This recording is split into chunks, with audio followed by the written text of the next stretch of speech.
Hey y'all, I'm Mayer Cunningham, the special education boss.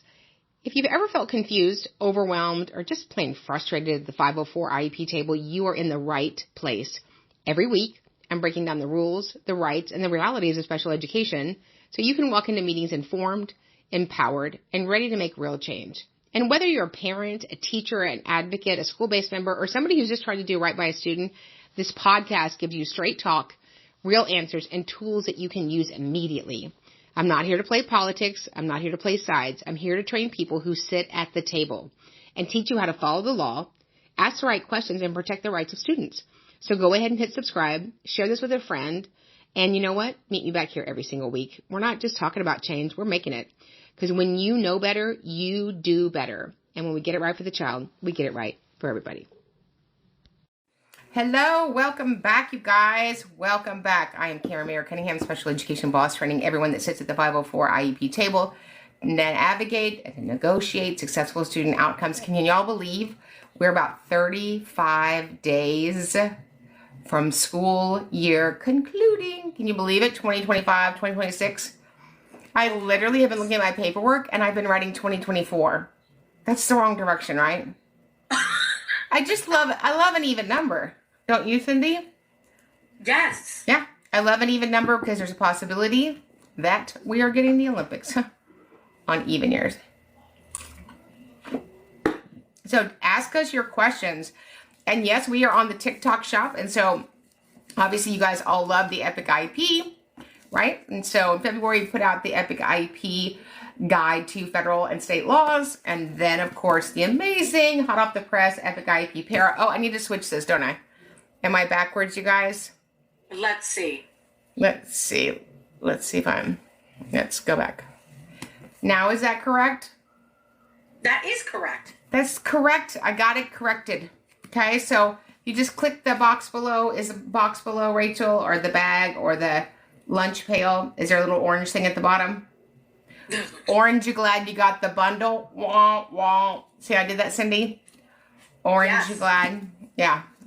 Absolutely. So the Epic IEP, the federal law book, and we put all the federal laws in here that you need, because really the federal law book is really big, but you only use this much. And we also have all 50 states crosswalked. So when you're doing an IEP in Minnesota, and then you log off for your next IEP in Arizona, you can get those statutes. And then the Epic IEP Para, everything that you need to know that I've trained on for years about amazing paraprofessionals, how they serve general ed and special education teachers, what their requirements are, what are their duties, what are their limitations, and how they best support teams. Additionally, we have NCLB, No Child Left Behind, ESSA, Every Student Succeed Act. And again, we crosswalked all 50 states. So when you're in an IEP meeting, they go, we don't do that in Tupelo. You can say, you do. Bob. Is it Bob? Is it Bob the one you have to say you do too? We love Bob, but Bob's on his phone a lot. He should probably put his phone down during the IEP meeting. Don't you think so? I think so. Yeah. So get the bundle, get a batch, get one for your friend and one for your frenemies. So frenemies. Tell us your question. Do they have questions, Cindy? Yes. Yes. Many people are excited about your books, and obviously they want more and more and more and more. So Missy wants to know, do you suggest specific tools, and if so, where?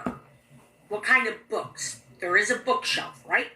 Yeah, so if you go to Special Education Academy, the Advocate bookshelf is at the bottom, and so we love all things Bateman. We love all things Flanagan. We love all things Dr. Yell. We love all things Pete Wright. We love all things Mayer Cunningham. And so those are the books that I read. Those are the books that I train my partners on in the mastermind. But go and get them. We have our next book that's coming out. Are you ready? Are you ready, Cindy? Yes, ma'am. It is the Epic IEP. Teachers, are you ready? The Epic IEP workbook. Raise your hand if you're a teacher. You love a workbook. Oh my gosh. Yeah. Cindy's starting to verklempt. Oh, she's starting to verklempt. So when am I coming to Dallas? Well, actually, I will tell you in a couple days, I'm doing a press conference in Dallas at a location in a few days. So will you guys come see me at the press conference? Wouldn't you like to be at the press conference? That would be epic. Yeah. Would you say that would be epic? Maybe we should bring some books to the leadership. Right now, it's mostly just a ship. There's no leaders, and it's tossed to and fro. So I'm going to get in there and put some croutons, because you know I'm a crouton. I'm crunchy, I'm fried, you know, those things. But no, not Dallas ISD, although they could probably use a press conference, but a district that just needs an in-person hug. So we will give you the dates next week, and then we'll see you there. It's going to be fantabulous. Will there be news stations? Yeah. Will there be radio stations? Yeah. Will there be newspapers? Yeah. We will give you copies of all the shenanigans that we're getting in the district? Yeah. Will there be police officers? You know, wherever I go, the police officers come. I don't know why. I don't know. I think like if we could just get like a pretend police officer, and I could pretend I was being arrested, and they go, "You're hurting my arms." But I wouldn't say "you're hurting my arms." I would say, "Those don't match the buttons on my blazer." That's more what I would say. So, as long as the police car is air conditioned, Cindy, I'm fine with that. Yes, I can't tell you where it is now, but I will tell you in a couple days. You know why? Because we will put graphics everywhere. Where are we going to put the graphics? Say it with me. Everywhere. Because somebody asked me today, are you just going to show up and surprise them? Oh, no. Oh, no. We don't surprise. We invite. And the gang will all be here. So we are working on finding the shopping cart. Right now, it is not at the bottom of the screen, but we're working on that. Okay. Do I have to put the shopping cart in there? Do I have to do something? That's a great question. Stephanie, do you know that? I'm wondering if when you start the live, if you have to click something. Wondering if that's my guess.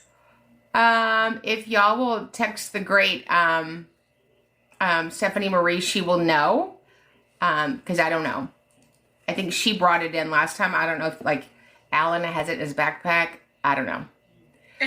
Because you know if I click something, so there's like a hamburger, add products. They're already in there. Pin a shortcut. I don't know how to do that. Clearly, forward this live to me. And then I could draw. Should I start drawing, y'all? Let's see. Viewer wishes, wallpaper, vote, draw and guess, playbook, superfan box. Don't know how to do those. Let's see. Maybe we can chat IBT. Yeah. GPT. Yeah. I don't know. But I do know that if you go to my link, my TikTok shop is there. Awesome. For kids with dyslexia in 5th grade, what specific tools do you recommend for me? For kids with dyslexia in 5th grade, I absolutely recommend that every night or all 366 days of their life that they have a licensure to Learning Ally, Learning, Ally, ALLY. It's an amazing software. Almost all schools in America have access to it through, for kiddos that have SLDs or kiddos that have dyslexia, which is also an SLD. Some districts have the gold standard, which is Kurzweil, Kurzweil. Both of those are such amazing technology. They teach kiddos to read in a way that they don't have to raise their hand and, be different. They can speed it up. They can slow it down. If they get to a word that they don't know, like let's say it says restaurant, they don't know what that means, then it will give them a definition based on their reading level. It highlights as you go. The hardest colors to read are black ink on white paper. And so this highlights yellow, but it is amazing. Change the accent.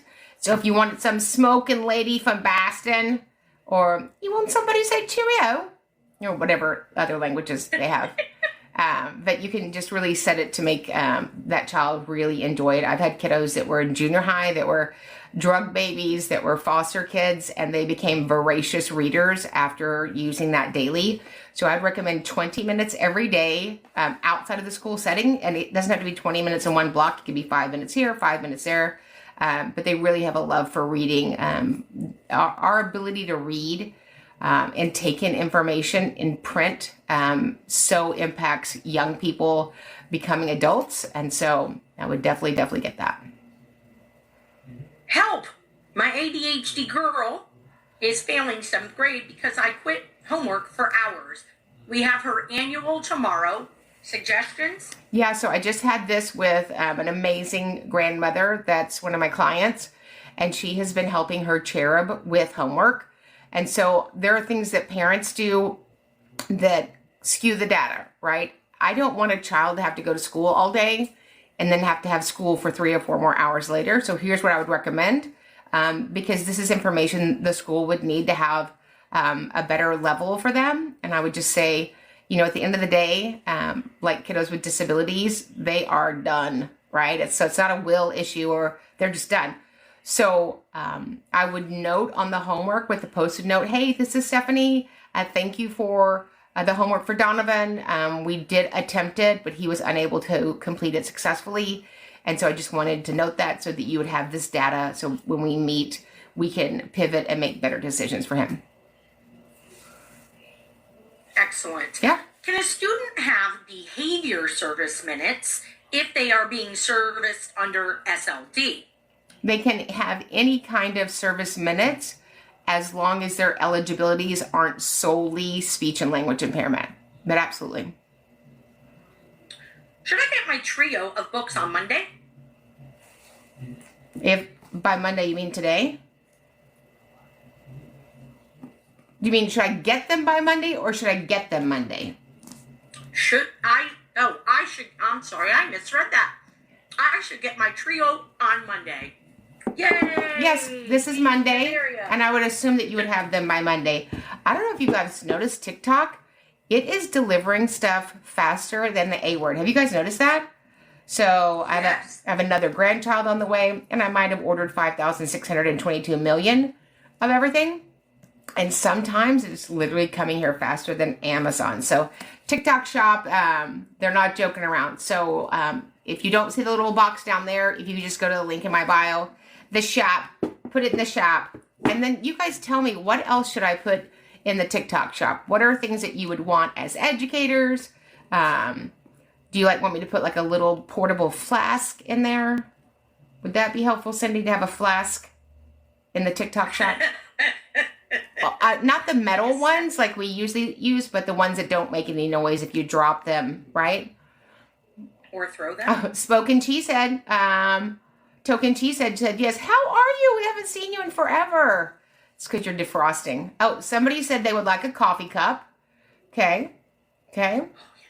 And a little bit bigger than normal because you want a big cup of coffee. A big cup of coffee. You want a coffee cup? Yeah. Yes. Yeah. That's right. How do we get in contact with you? Yeah, so at the bottom of this, there is a little orange box. You can send us a direct message, or you can always go to our website, Special Education Academy, and whatever it is that you need, we will get you that information. Oh, somebody said blazers. Yes, we're working on a Special Education Academy letter jacket. How many of you guys would like a letter jacket? Oh, yeah. Yeah, and we can buy our own patches. We can say, we can say Teacher of the Year, because my jacket says so. Para of the Year, Advocate of the Year, Smoking Hot, Smoke Show, Principal of the Year. We'll just have add-ons. We were just at a conference, and you know you have your little name tag, Cindy, and then they have like little ribbons under there. They had the most inappropriate little ribbons, but they were fantastic. Yeah. Valedictorian of keeping my mouth closed during the IEP meeting patch. Somebody said estrogen patches. Okay, so we'll get a letter jacket and estrogen patches. Listen, I'm at a new season in life. My season includes Polident, and Miralax. You know, it's just, new season, new you. Is that your trio? Yeah, that's yeah, it's my trifecta. The things that you travel with as a 60-year-old, a little bit different than baby Rachel. Yeah. Absolutely. But you both have copious amounts of awesome makeup. Awesome. Smoky eyeshadow. Oh, yes. Can all in-class support be provided by a TA? The SPED teacher said yes. And if not, what are they there for? I don't know if you guys see this book. This is actually bigger than that book. Get this book so that goofy conversation doesn't happen again. So this is outlined, starts everything from the Elementary School Act in 1965, same year that I got here. No Child Left Behind, which lines out paraprofessionals, and they are amazing. Like, we are so thankful for them. Paraprofessionals changed my son's life. They changed the life of every kiddo that we have. And they are an amazing support team member at the school. And it's lined out very clearly what their duties, responsibilities, and limitations are. And then we also have ESSA, which continued that obligation. And then, of course, all 50 states. So let's say that you're in a state of confusion. That's the only state that would let paras be alone. The state of confusion. So you just go to your state. It's in alphabetical order. Look at that. Indiana Department of Education. Paraprofessional requirements. Wow. Hawaii. Para-educator, educational assistant. Delaware. That doesn't even have an airport. Look at that. Just right from their website. And it includes a logo. You like a good logo, don't you? Arizona. Oh, update, Cindy and the team. We're now up to 5. Say 5. 5 states we're continuing ed providers in. Say it with me. Texas, Arizona, Colorado, Kentucky, California. We're going back to Cali. Oregon. And Oregon. So if you'd like to see us, we will be having a VIP lunch near San Francisco, May 4th. And then we'll be in Canada the next morning. I don't know. When Angie says that the next place that we're going is close, she means like, as a diagnostician will say, they're relatively close. That's what she means, right? So she said something was just few hours away. It's 4.5 hours away. But, we do love a good drive in the car. Is that Matthew? Hi, Matthew. Did you have a good day? Yeah. Did you use the potty? Yeah. Yeah. Yeah. We all came in the world working on our potty skills. And then the next thing you know, potty. Absolutely. Yeah. I have 2 autistic boys, one in private school and one in a different school district. Can I request private for both of them? Can you request private? Yes. Who would you be requesting that from? The ATM machine at your district? I mean, you don't have to request private. You can go private, but it'd be unusual for your district to pay for that unless that they had such a unique service need that couldn't be provided in a public school setting. But I would caution you gently, because that's all I do is gentle, is there is never a better setting than public schools for kids with disabilities when we get it right. Do we always get it right? Almost always. But private schools with specificity for kids with eligibilities are usually really tight, right? So we have Briarwood here, amazing school in Houston. It's for SLDs. We have the Parish School. It's for intellectual disability. We have Monarch Autism. So, yeah. Can there be seniors all together with 7th graders? I guess if they're doing a school district photo. I don't know why seniors would be with 7th graders. Yeah, I don't know. Do you mean in an educational setting, like a self-contained class? Like district alternative education placement. That might be the only thing I would, maybe if they were, yeah, not that I know of. Thanks you guys for all the gifts. We appreciate it. And thanks for getting the bundle on the shop. So, the Epic IEP Para, this is going to be a game changer. Going to be a game changer. You know who should give this to? Your superintendent. And HR. Did you know that HR are not educators? I don't know if you knew that. They're HRers. And I don't think anybody in HR has ever gotten in trouble by the state education agency. Do you, Cindy? No, ma'am. Yeah. So we got a little more clarification. Okay. Can there be high schoolers with junior high schoolers? For what? I mean, there could be on the special ed bus. Yeah. True. Oh, look, it is Beyond the Behavior Fantasy. Doris has joined. You guys say hi to Doris. Doris and Rick Bowman. They wrote the book. Rick Bowman. Your FBA is a Fantasy. Would you like to see the book? Let me just get it. Let me just stand up and get it. So this is in, have you seen this, Cindy? Look how yummy this is. This is a teacher's dream. Your FBA is a Fantasy. And look how, it's just so yummy on the inside. It's got space and codes and colors. You like colors, don't you? They are amazing. Yes. An amazing husband and wife duo. And you should get this. This is in our TikTok. I don't know if it's our TikTok shop, but it's on our Advocate bookshelf. So stinking good. And congratulations to them today. I'm sure they're putting one in the mail to me today. But today they released their second book for behavior that's for educators and families. It tells everything. Educators and... Yes. Angie, will you type in the chat what their, put their web address? I'm going to say it, but I would be wrong. I think it's amazing.com, something like that.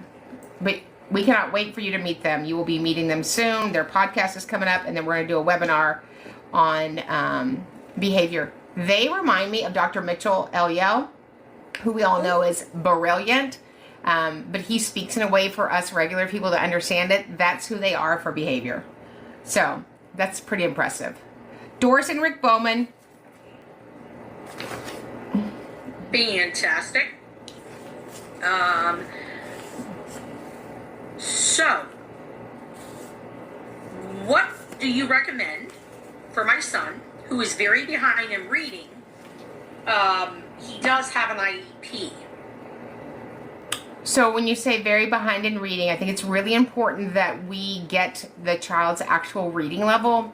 You know, we have gone crazy with IXL. Did you guys see that article that I posted? IXL, wah, wah, wah. And then Amplify and M-Class and MWE and Star Renaissance. Let's just do this. Let's just get a teacher worksheet, a passage that is nonfiction, and video your child reading on the known reading level. They should have 4 or less errors a minute, but most kiddos are multiple years behind. What happens with kids that are behind in reading is they just can never catch up, right? And the reason they call it an academic demand is because it's just that, right? So we want to make sure that we have their reading level so that we can provide them appropriate instruction. Good news is we have technology that can make those adjustments. And so what I do for my families is I have them do 2 things. I have them do a 3-minute cold read. So let's say that they tell Robin and Alan that your daughter reads on level M, okay?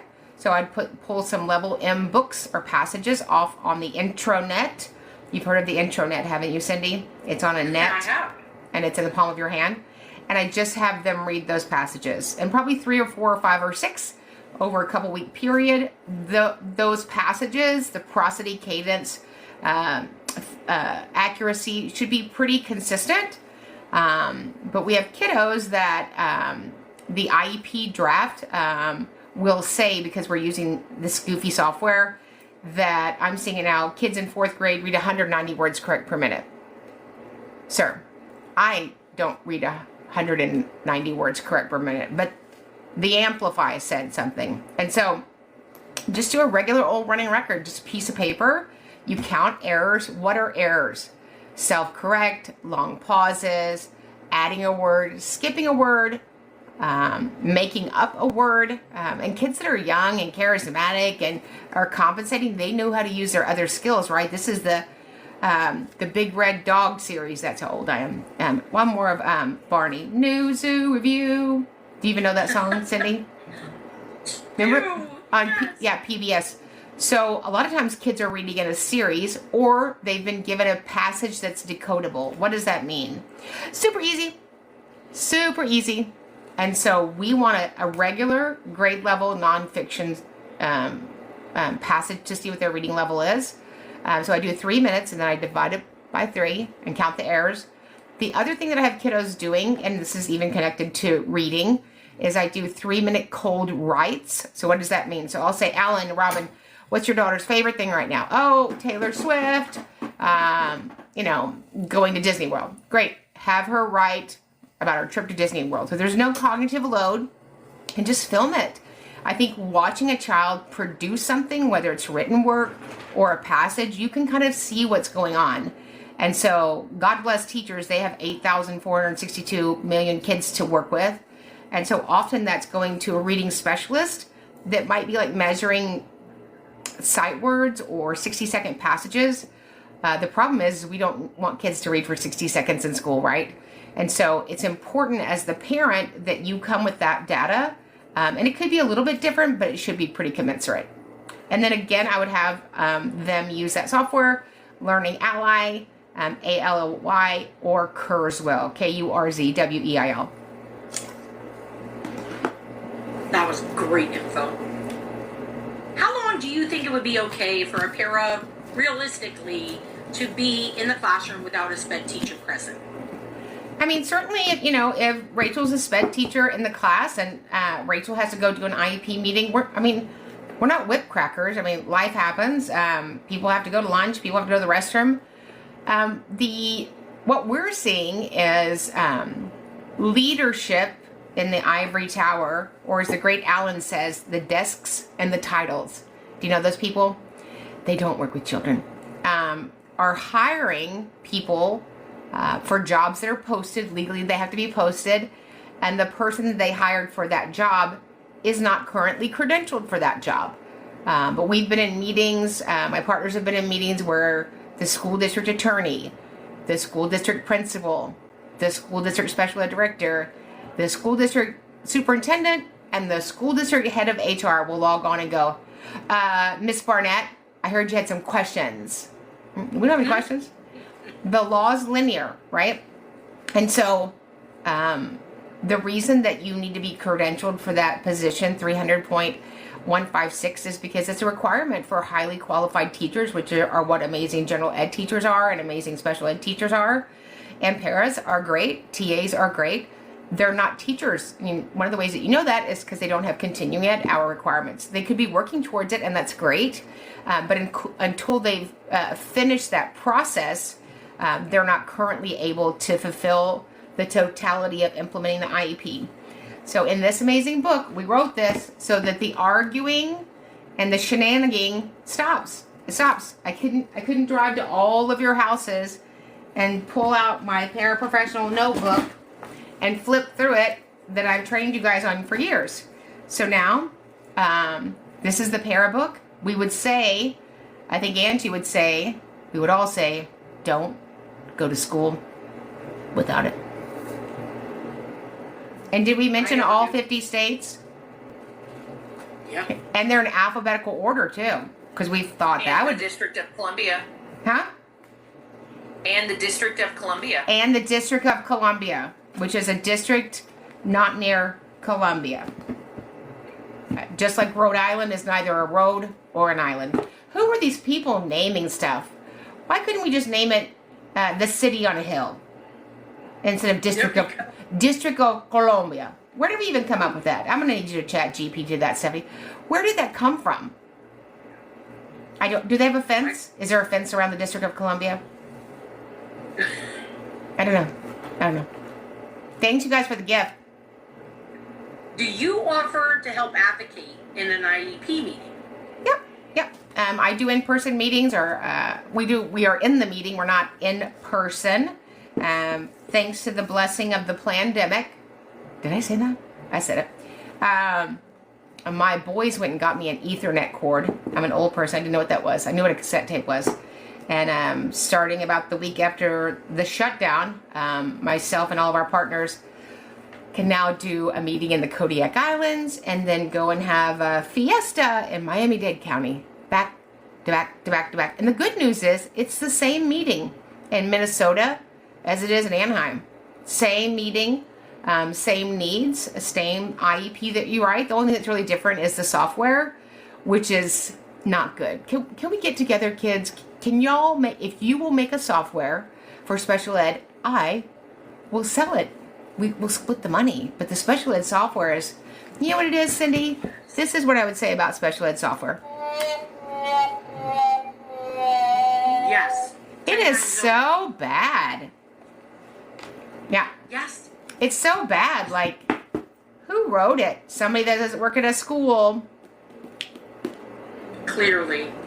Hey, guess what? I requested raw data from the IEP goals, but the school said they sent everything that they had, no raw data. What do I do now? So, sometimes we're collecting data. Teachers collect data differently now. So, in the olden days when I went to school in a covered wagon, and we had corporal punishment, those were the good old days, right? You could only get one milk. No snacks. I'm so old, went to school, we didn't have snacks. When did they invent water bottles and snacks in school? Not when I was in school. Rachel, did you have a water bottle in school? Did you have snacks? We were snack free. Anyway, so teachers do take data. Sometimes it's just the way we ask. And so I have teachers that you can totally tell they're implementing the IEP and loving on kiddos. Maybe they didn't take data or they didn't know to take data. And sometimes what they do have is still in the class, right? They might have, teachers have composition notebooks, right? They got smart and they were like, well, if the kids don't take this home, I don't have to worry about them bringing it back. So I just got some data from a school last week and it was all inside of composition notebooks. And so I just had her photocopy them and then I picked them up at the school. The parent picked them up. So sometimes we're just asking different ways. The implementers on the goal have they have a legal responsibility. Let's say it's a writing goal, right, that we're working on in general ed. So the implementers would be general ed, a special ed, and the occupational therapist. Only one of them legally has to take data on that goal. So they might have been implementing it, but they weren't the person charged with taking data. So that might be the reason. And then if it's a special ed goal, without a related or instructional service provider, it might have solely been that person. My deaf son, who is 7, he has a little spoken language and he has cochlears. The school is wanting to put him in phonics. Thoughts? I'm trying to be so well behaved tonight. I don't know, Lee. What are your thoughts? Oh, wait, there's more.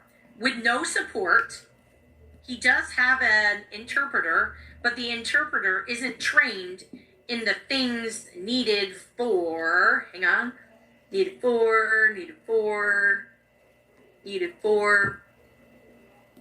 don't see any. Yeah, so we have one of our amazing team members is a DHH itinerant teacher, so deaf and hard of hearing itinerant teacher. So Lee, jump in, the water's warm. So if phonics are a good thing, we can use that to supplement his visual language that he already knows. But the interpreter definitely needs to be trained and should be getting the lesson plans and the information needed before that class actually starts. So they have to do their homework to be able to supplement and support that student in the best way possible. There you go. That's what happens when you have the A team around you. They're smarter than me. Not that it would take much. We have an IEP for other impairment. My son's reading is approaching grade level. When I asked for minutes for reading for my son, they told me They only do it when a student is 2 grade levels behind. Thoughts? You know what? That's a great question.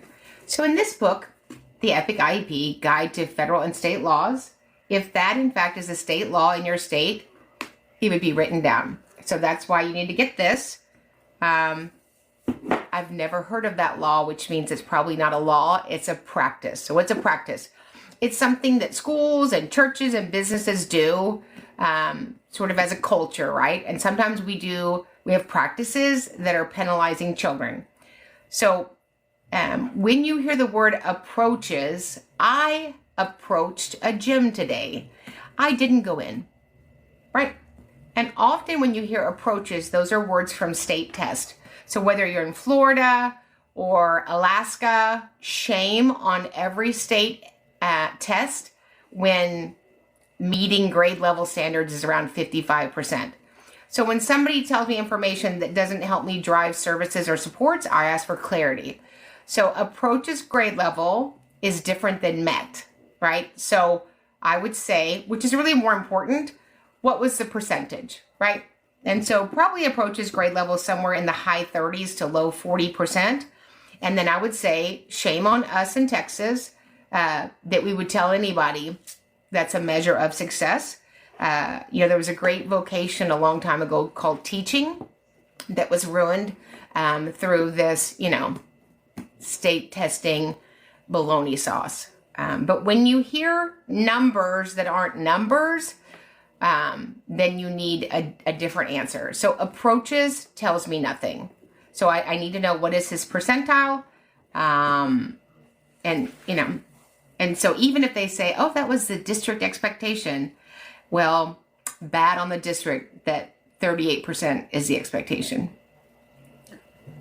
I think we need to put in a disclaimer that bologna sauce is not a real thing, because I did look for it when we first met many years ago. There's currently not any bologna sauce, but we should put that in the TikTok shop. We should just make a spray bottle of bologna sauce. And then if you're in an IEP meeting and the principal says something goofy, you can just spray them. What would it smell like? It would smell like pants on fire. That was a really good answer. Yeah. Can paras cover school duties that are assigned to a teacher? So, great question. All your answers are in here. It lists what paras can do for general educators and special educators. And so, very, very clean about their role in special education or general education. And here are the 3 parts. You like 3 parts, don't you? Direct supervision. I don't know why we're having a question about direct supervision. If you had a child babysitting your kids, you would assume there was direct supervision, right? Like at some point during the babysitting session, we would see the babies, right? Number 2, that obligation and threshold is met as outlined in No Child Left Behind 2001, then President Bush, and then reauthorized by President Barack Obama, but we had to change the name because we like to change the name to Every Student Succeed Act. And so direct supervision is met, and there's several things, but what's important for this conversation is direct supervision is met with close proximity, frequent contact. And so when we're talking about paras that are in roles that they're not licensed to do, we're talking about you might see the teacher once a week. You might see them never in your classroom. The para might have a case manager supervising his or her paperwork, right? And so the reason they're in close proximity is because the para is going to replicate with limitations, right? Whatever they saw the special educator do. And so what we're running up against is school districts that literally will say in the meeting, because I am pretty clear, I'll say, Heather, you're the case manager for Sally, right? Mm-hmm. So she has 100 minutes in math, 100 minutes in reading. She has a math goal and a reading goal. How many minutes a week do you see Sally in reading or math class? And she says, never. So we have the general ed teacher. So what you've done is now you've made the general ed teacher a special ed teacher, and you've made the para a special educator, and neither one of those things are accurate. And so we're not asking for a special educator to be with every single student that has special education service minutes, but there is an expectation that you deliver service minutes when are attached to a goal by a certified special educator. But I mean, that's not in question. We had it a little bit before the pandemic, and now it's gone crazy. It's crazy, I tell you, Cindy. It is crazy. It's everywhere. Everywhere. Yeah. Do teachers have a licensing board they answer to that I can make a formal complaint? So, when you're talking about somebody's license, I would really walk that line really carefully. You're talking about somebody's career, their vocation, right? So I would clear up, what is your complaint? Is it you want them to never have a license and never be able to teach? Is it something that is about personalities? Is it something about attitude? Is it something about the way they taught your child? But it's very rare that I would ever file or even recommend that somebody file on teachers' credentialing. I think that most things can be addressed when they're provided great coaching and an opportunity for new training.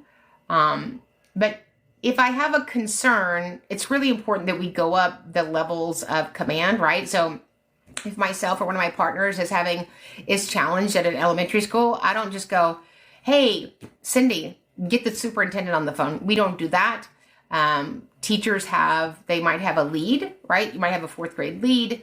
You might have an IEP chair. You might have an assistant principal.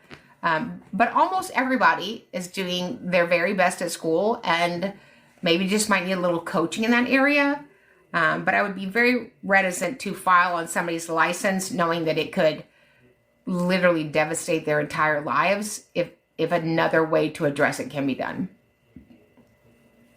What is raw data? It's data that you have not put in the crock pot.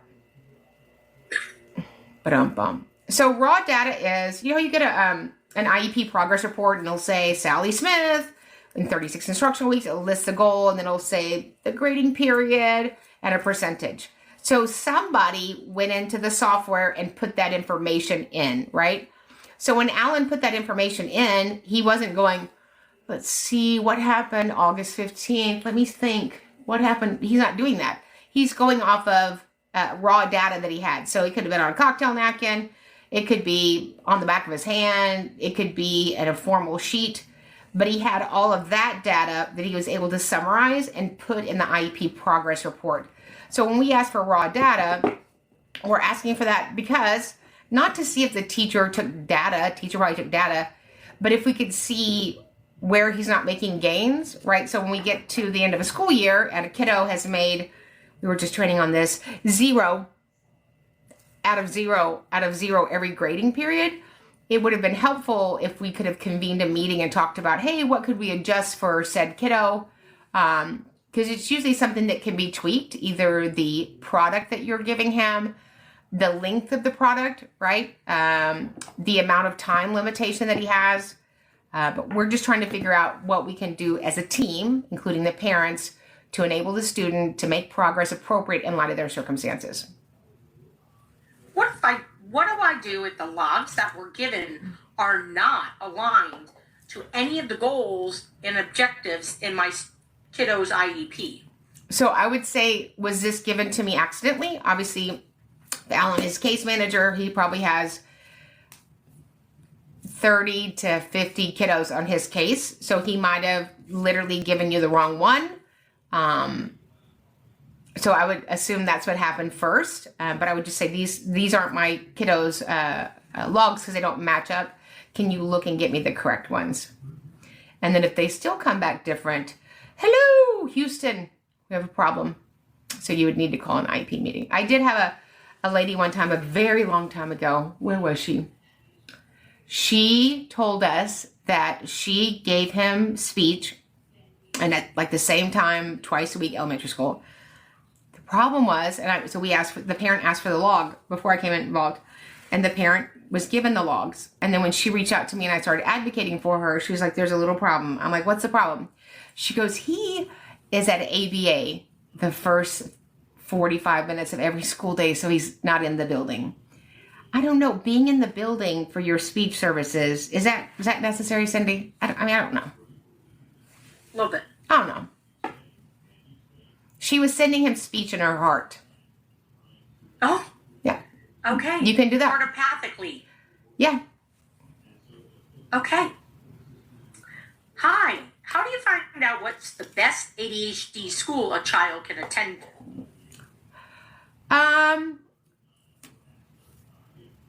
When you say school, do you mean public school or private school? That is a great Yeah. question. So schools are always built from the top down, right? So I would want my child to go somewhere that has a good culture, good leadership. But again, I'd really caution you.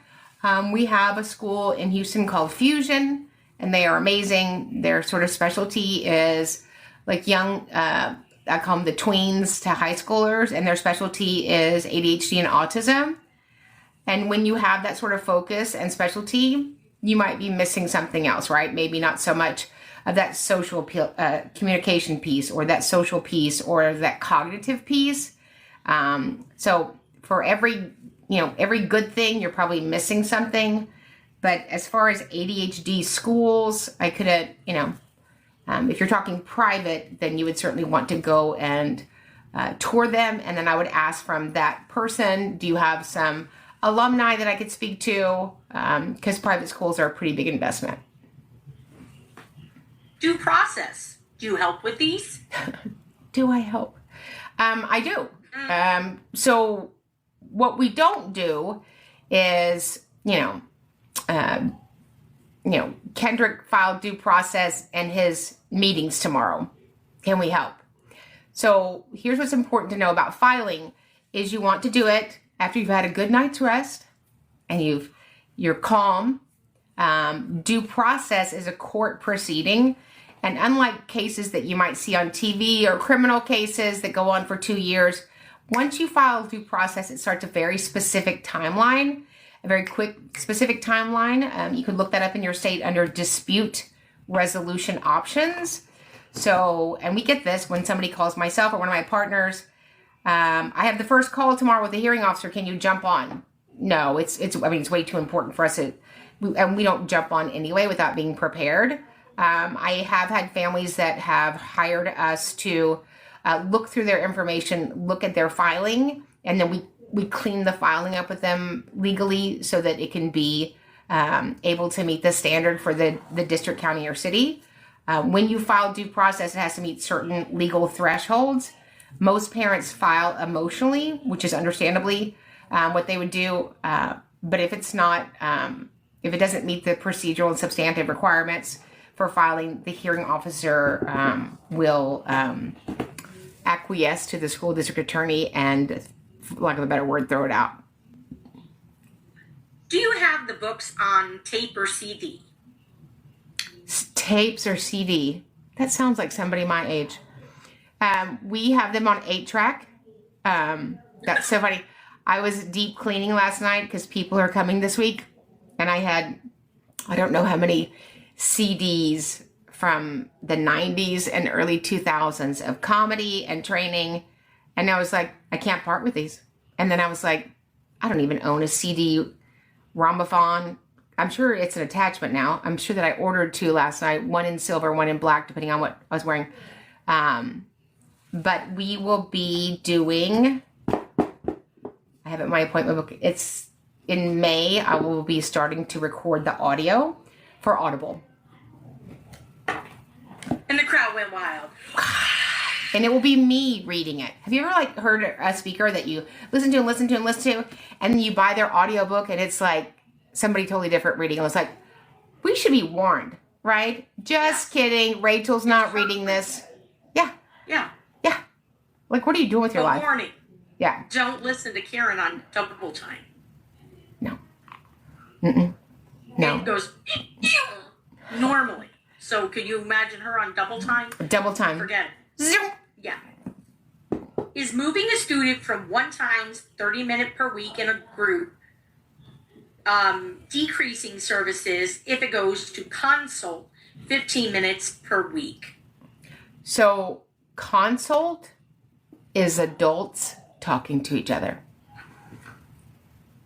So if you found a child eligible for special education and related services, child fine, what does it say? We evaluate them for students who may be in need of special education and or related services. Consult is not special education or related student or related service for the student. So it's totally different, right? It's just adults talking to each other.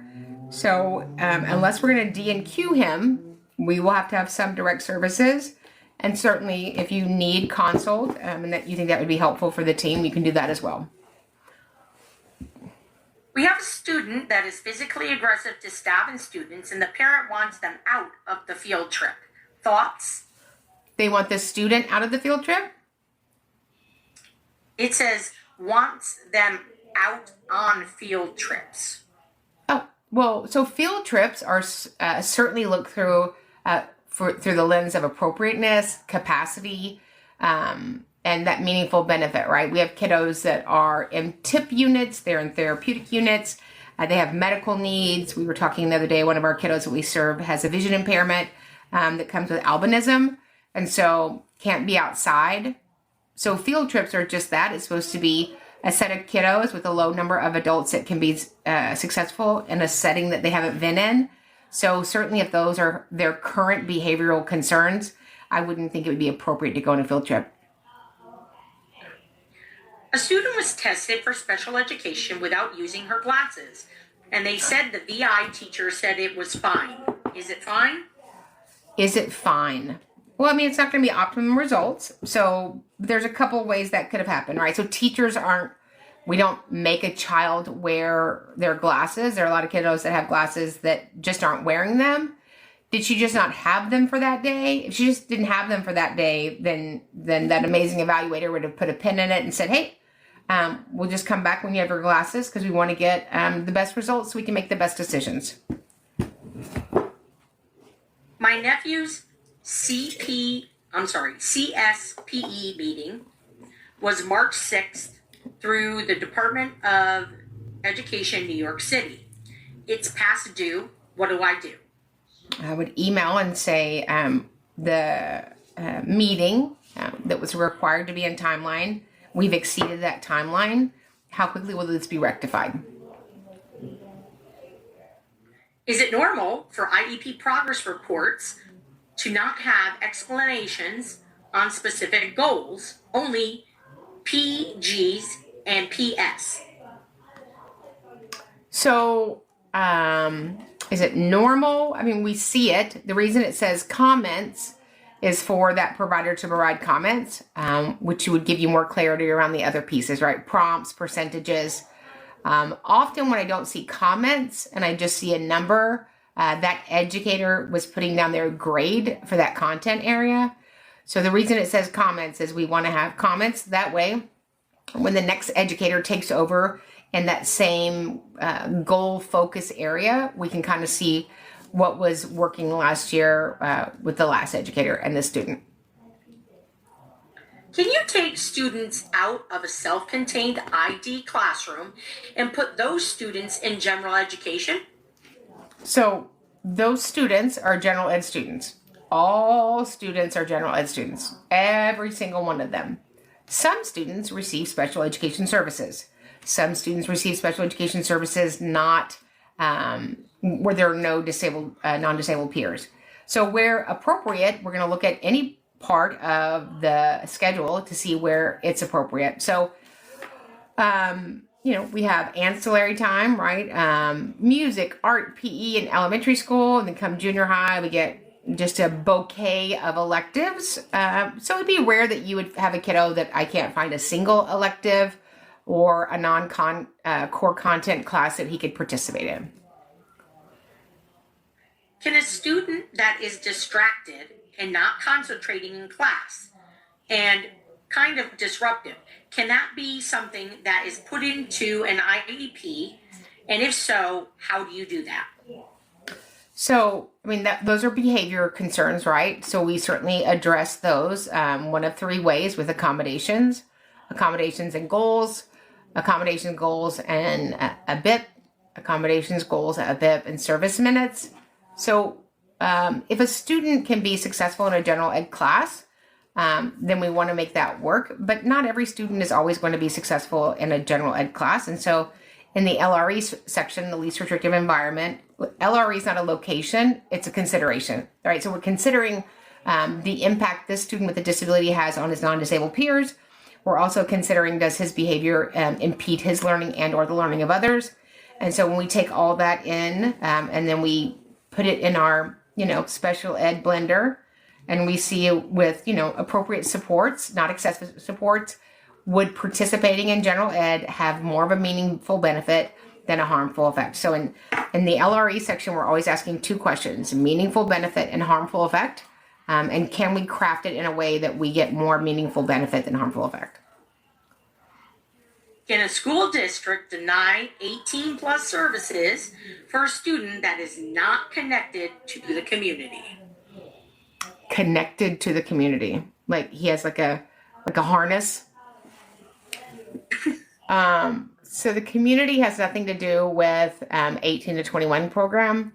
Hopefully you're providing services.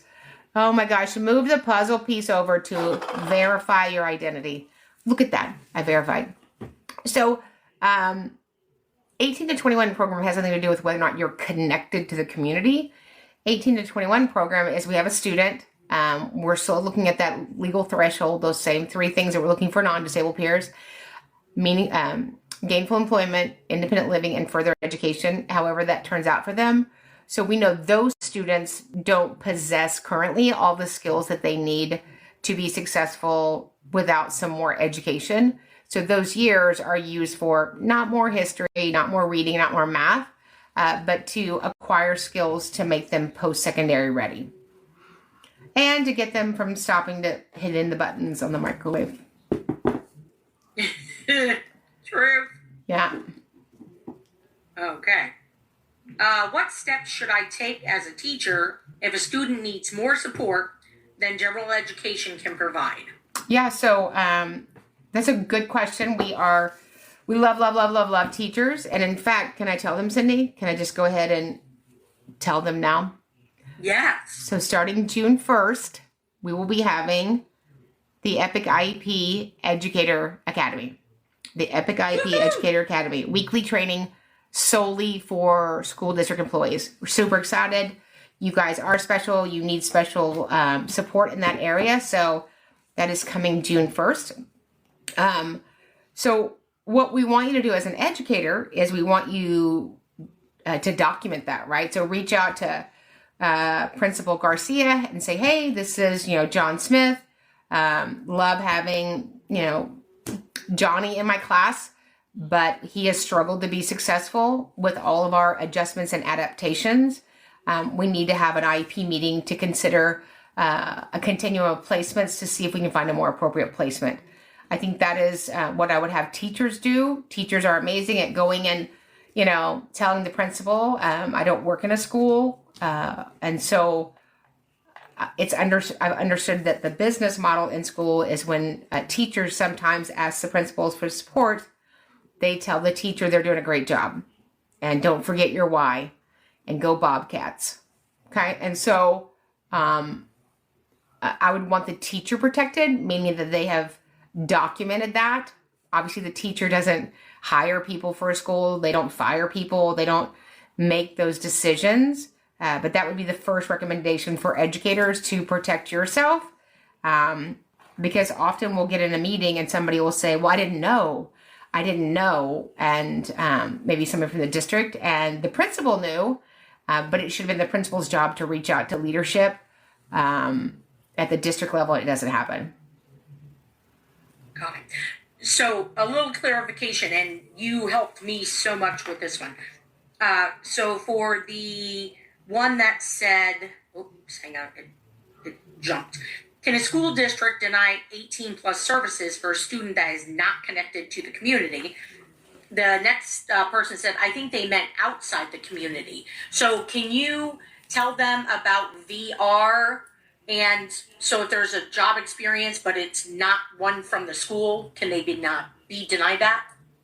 So, I mean, once we get 18 plus, you know, if I have a kiddo that's going to have a probability of participating in the 18 plus program, I'm building that from the time they're 3, right? I'm putting in vocational goals because they need those skills. So I have my parents reach out to the Workforce Commission. So in Texas, we have TWC, Texas Workforce Commission. They have internships. You can do stuff in summers and December, Christmas break, all of those things. When they're somewhere between 14 and 16, I have them take their child to that Workforce Commission at their state and have a full vocational intake done so that you have a smoother handoff. But I don't need the district's permission to participate in VR in a community. If a teacher is not present, instructional minutes are not being delivered? Question mark. Correct. Because they're the instructors, right? They're the teachers. Does having Down syndrome, quote unquote, automatically mean you go to or are eligible for the 18 through 21 transition program? I mean, there's no automatics. Went to a Trisomy 21 conference 100 years ago, probably 20 years ago when I first moved to Houston. Amazing. Can't remember her name, but she was the best. And she said 97% of individuals with Down syndrome that have gone through appropriate diagnostic profiles were found to have an intellectual disability. However, 3% of them don't. And so, nor can you ever measure somebody's capacity. But again, there's a high probability that they would be in need of training in some of those skills, whether it's living independently, furthering your education independently, and working independently. What can I do if they put my 504 child on a behavior plan and now he's been expelled? Well, I would ask for an FBA and a full, comprehensive, robust FIE for special education testing and related services. Can they use medically necessary rare genetic disorders or absences as the reason to not eval a child? So absences, obviously we're gonna put, that's gonna be an inhibitor, right? If you're not here, then you're missing instruction. What were the other pieces? I think you said a condition, if a child had a certain condition. Yes, rare genetic disorder.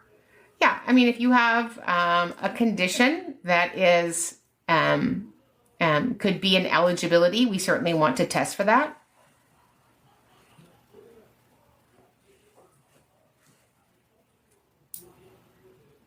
Ooh, did we freeze?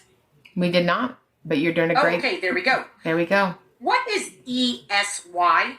It's on my paperwork. ESY is extended school year, and that is, we address that annually. And the question, it's a 2-prong question, not one.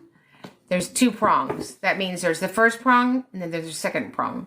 We usually at schools just talk about the first prong. So we ask as a committee, does the student have documented regression on IEP goals with the profound time to recoup that skill, right? So went to winter break, come back with Miss Rachel, doesn't know where his cubby is, doesn't know how to line up, doesn't, just some of these skills that were built in a time period are gone, right?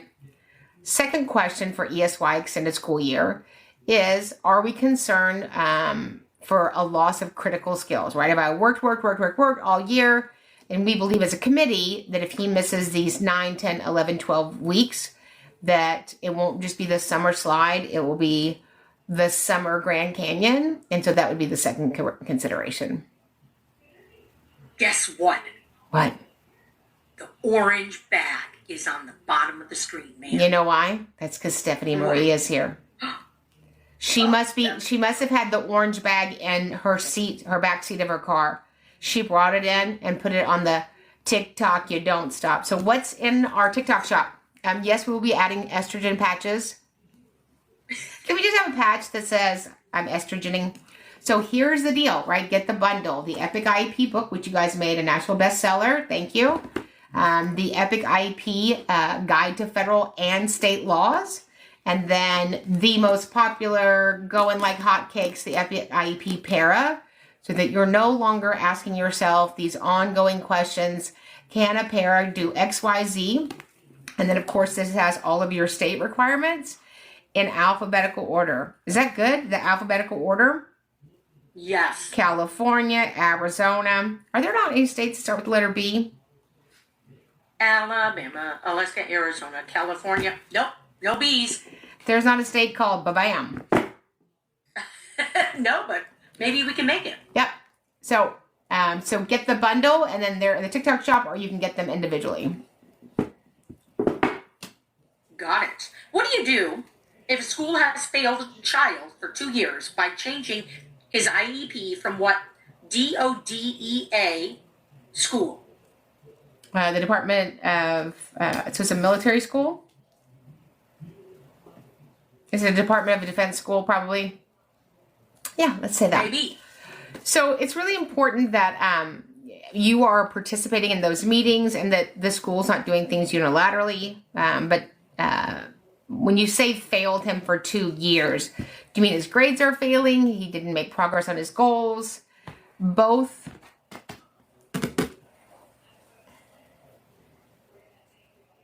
Okay. Let's see. Advice for case managers navigating budgets, but trying to do it right by the kids. So I would have you join the Epic IEP Educator, which will start Monday, June 1st. We're going to have specific content that's solely for educators. Understand that you have budget cuts. Understand that you don't have a plate, you have a platter, and we honor that. I mean, paraprofessionals and general education teachers and special education teachers were the lifeblood of my child's success in special education. I would do the best that you can serving kiddos and then document what's going on, right? And again, we want you to teach you guys ways to successfully communicate with schools. I know it can be very disheartening if you go to your employer and you say, hey, I need some help over here. I'm in the weeds. And they go, you're doing great. Have a lollipop on your way out. We had a school, a teacher reached out to us, the stuff that we hear about. And she said we had an event called Frank's for Thanks. What? So the principal had paid for them to have hot dogs one day. That's going to be a hot dog is not a thank you, is it, Cindy? No. Not for me. Not for me. Not unless you're sending me like a summer's supply worth of hot dogs for my kids. That's funny. Yeah. It is 7:02, man. Okay. Take three more questions. And you guys can get any of the books, all of the books. They're all in the TikTok shop in the orange box below. Get the Para book. You know what this should be? I just hit myself in the face with it. What is it called when you have a book club? What is that called? Is it called a book club? Yeah, sure. Absolutely. I feel like y'all could get this and read this together in the teacher's lounge. But you're gonna need tabs, and we don't mean a soda. Lots of tabs. Tab. Yep, there's a bundle on the TikTok shop. Yep.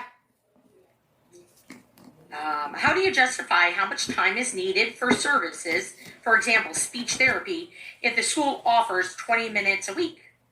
I mean, so you look at the acuity and the need, right? So if if Kat only has a speech impairment in articulation, then she doesn't need 20 minutes twice a week. She doesn't need 30 minutes in group, right? We call those skill drills, right? If she has a deficit in pragmatics, a deficit in reception, a deficit in expressive, those are more needs. They'll require more time. Kind of a framework. It's pretty general, but kind of a framework. Elementary school, you're looking at a couple times a week for speech. Junior high, maybe every other week. High school, hello. So remember, when you have an instructional related service, which are amazing, you are missing something, right? So when you pull them out for speech or PT or music therapy or swimwear modeling, whatever you guys have at your school, they are missing something, right? It has to come from something. Do IEPs expire? Cheese expires. So IEPs are in place until the next agreed upon IEP meeting. I've been in IEP meetings that have lasted, unfortunately, 8 months. We didn't want it to last 8 months. The school district had attorneys and leadership, and it was a very large document, and it was like walking in cement uphill backwards. Wow. A case manager took away a personal para after both teachers said no, they didn't want it. What do I do? Yeah, so a para support for a student would be on the schedule of services page, driven by amazing evaluations, pursuing prescriptive puffy PLAF, IEP goals. So we don't just take something away. You are required to call an IEP meeting when you're changing the components of it. And then also when you're in that IEP meeting and you're making a recommendation, whether you're the parent, an attorney, an advocate, the teacher, the principal, you would have to have data to support that recommendation. So those things had to have happened. And then you would have also needed a prior written notice that met all 7 legal components under IDEA of why the district chose or refused an action. Fantastic. Fantastic. So Cindy, will you be an inaugural member of the Epic IEP Educator? Oh, absolutely. How long were you educatoring? Educatoring. You were catering. I was an educatory for 27 years. What was your favorite part about educatoring? Oh, teaching kindergarten. Yeah. Were they sticky? Yes. Oh, sticky, very fluidy, very emotional, happy. Oh. I just loved it all. And did it say, "Good morning, Miss Cindy"? Yeah, they did, many of them. It actually was Queen Irwin at the time. Oh, Miss Irwin. Oh, Yes. so do teachers, are teachers still called by their last name? Here's something that I've seen in IEP meetings, which I think is a little bit odd, but I could be wrong. I've been wrong before. We just call people Helton, Driggers, Modern. Do y'all see that now? Like we're on a football Yes. team. Like, what? We don't get Mr. or Miss Crawshaw.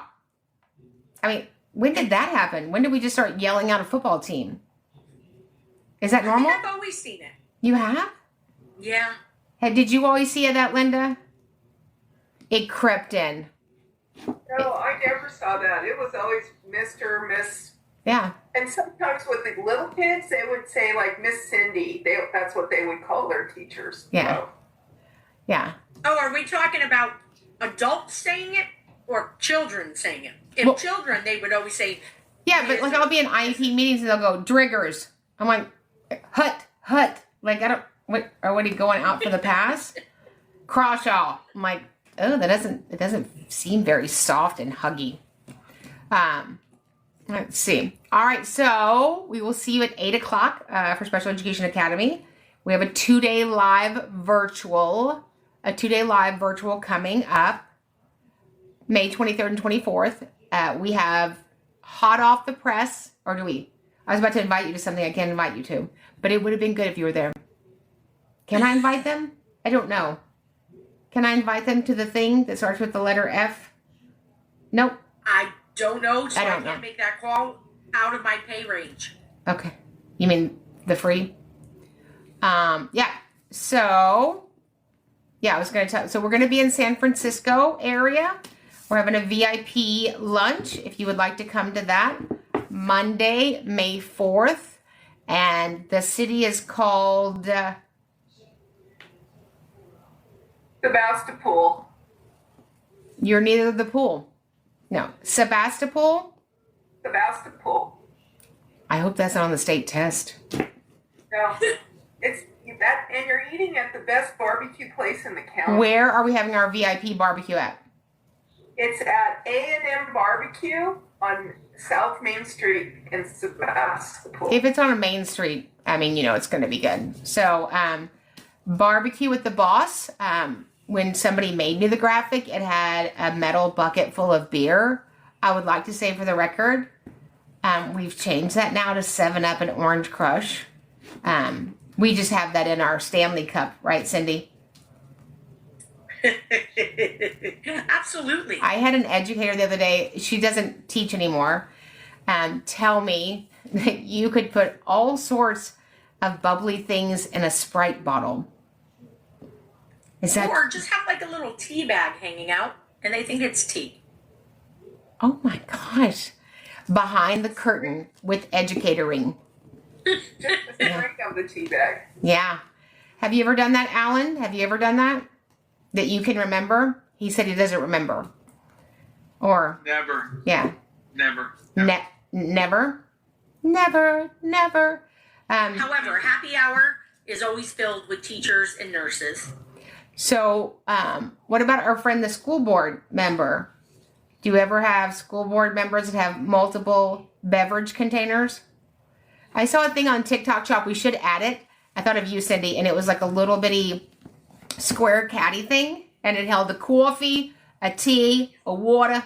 It held 4 drinks. Yeah, that was so funny.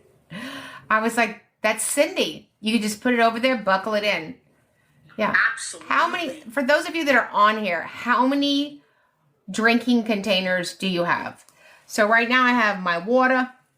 I have my unsweetened tea from the Whataburger. I have a Dr. Pepper. And I'm about to have a water with electrolytes. Are you guys walking around with 52 liquids? Yes. I don't even know how I've lived this long. I never had a drop of water in my life till 5 years ago.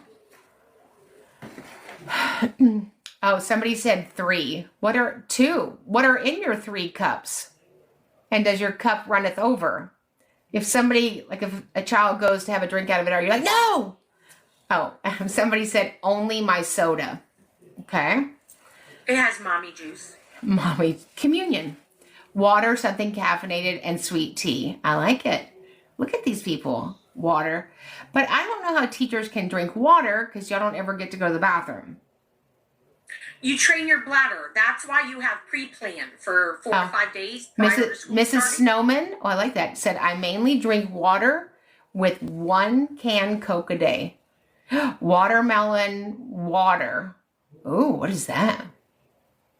So this is what I live on. I live on drip drops. You don't stop. And Grapelicious. Yeah, you guys are just all drinking water. Nobody is drinking anything they shouldn't be drinking, right? No. Caffeine, water, and a fun option. I'm all for the fun option. I like it, Picasso. Let's see. Water, protein shake, energy drink, and sometimes electrolytes. Mommy juice when I get home. Yes. We always said if they put a margarita machine in the teacher's lounge, you probably would have more teachers never miss a day. That's funny. Last year I was drinking Monster coffee and 5 to 9 bottles of Coke. Oh my gosh, Miss Snowman. One of our partners drinks Monster drinks and other things. What happened at school? Yeah. I have to drink this electrolyte water, or Cindy worries that I'm just gonna fall off the planet. Hydrate or dihydrate, man. You were in the sun.